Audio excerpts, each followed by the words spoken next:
want to know what I'm doing all the time. I don't give a shit about what you're doing all the time. And shout out again to all those people who hate my guts, but is sitting in a quiet place listening to my show.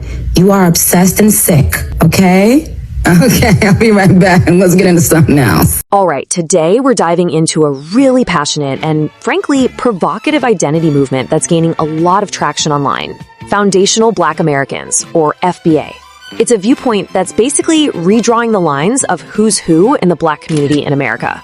And it all starts with this incredibly fierce claim to the land itself. This quote from our source material just gets right to the heart of it, doesn't it? This isn't just about where your ancestors came from. It's a declaration of a unique, almost spiritual ownership of American soil. And that sets the stage for a really intense debate about who truly belongs here, who has paid the price, and who's now cashing in on that sacrifice. So what brought this tension, which has been simmering for a while, to a real boiling point? Well, it was a recent trip to the U.S. by the president of Ghana. You know, it was meant to be this bridge-building diplomatic event, but it ended up exposing some really deep cracks.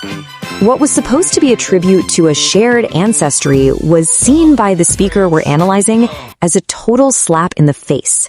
They called it fake admiration and said it was deeply disrespectful.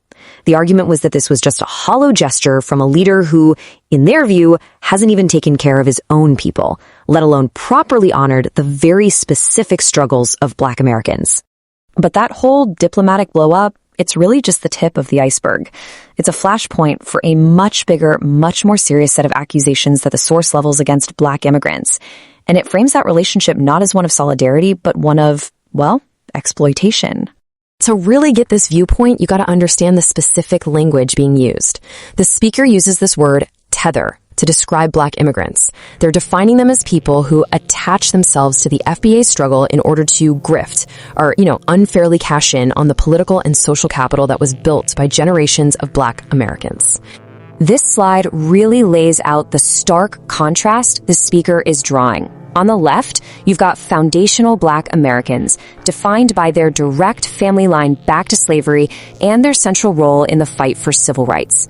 Now look at the right. Black immigrants are painted as new arrivals, who are, quote, scared to rock the boat. And because of that, they're seen as white adjacent, meaning more aligned with the existing power structure. And this quote right here, it just drives home that central accusation. It's about a deep, profound sense of appropriation. It's this feeling that all the progress, all the wins that were fought for and bled for by one group are now being claimed by another group that, from this perspective, just didn't go through those same centuries of struggle on this specific soil. So, all these grievances, they lead us right to the heart of the argument, the identity of foundational Black American itself. According to the source, this isn't just another label. No, it's a specific protected lineage that needs to be defended.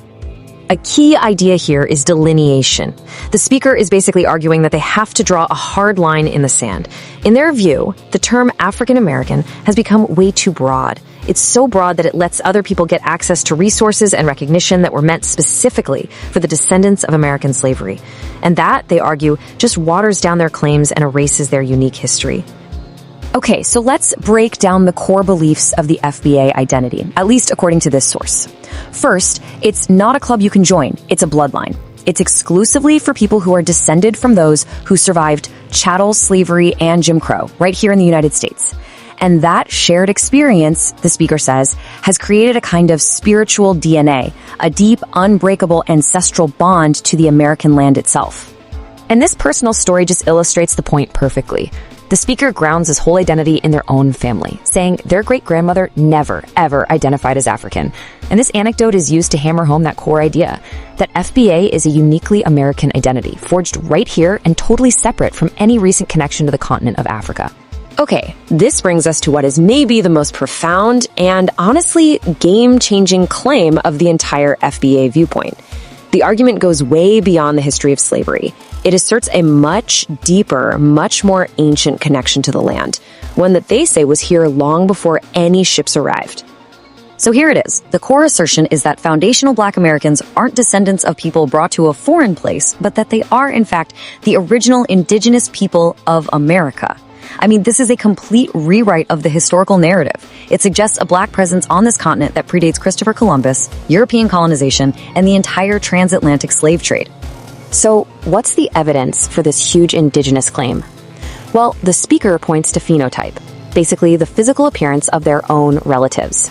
They argue that their family from North Carolina has the look of the real Native Americans, and they present this as living, breathing proof of a deep-rooted pre-colonial ancestry on American soil. This idea of using physical traits as a marker of identity is a really key theme here. Now, this intense debate over history and who was here first, it's not just some academic exercise. According to the source, it has very real, very tangible consequences. We're talking about a fierce battle for limited resources and opportunities, right now. The economic grievance is sharp, and it's specific. The speaker claims that black immigrants are often willing to work for incredibly low wages, as low as $5 an hour, and in poor conditions. And this, they argue, directly guts the ability of foundational black Americans to bargain for fair pay and get stable jobs. So what this creates from this viewpoint is a zero-sum game. Every single job, every housing grant, every bank loan or scholarship that's given to a black immigrant directly from a foundational black American. And you can see how that would create a deep sense of injustice, the feeling that the rewards of their ancestors' struggles are being handed over to someone else. This chart here really visualizes what the source calls the black quota problem. The argument is that when a company or a university looks to fill its diversity quotas, that big, broad African-American category allows them to hire recent immigrants. That's the large bar. Meanwhile, the FBA community, the small portion, gets locked out of the very opportunities their ancestors bled to create. This quote is a direct message to other foundational black Americans. It just crystallizes all that economic anxiety and that feeling of betrayal that's at the heart of this movement. It points the finger directly at immigrants who are seen as using the guise of a black American to take what's not rightfully theirs, turning a potential ally into the competition. So to wrap it all up, the foundational black American viewpoint that we've just walked through is really built on three big pillars. First, there's this unique bloodline tied directly to the history of American slavery. Second, there's this profound claim to being the indigenous people of this land. And third, there's an urgent, right now fight for real-world resources and recognition. And all of this leaves us with a really critical question to think about. A term that for a long time was seen as a source of unity is now, for a growing number of people, the very center of the conflict. So is African American a big tent that welcomes the entire global diaspora, or is it a specific contested inheritance? The answer to that question could very well shape the future of black identity in America. What's up, my Liso family? If you enjoyed this video, make sure you check out my original content, which this is based from. It's linked in the bio below, and much more content to come. I hope you enjoyed this. I'm Yamiki Lee. Have a great day.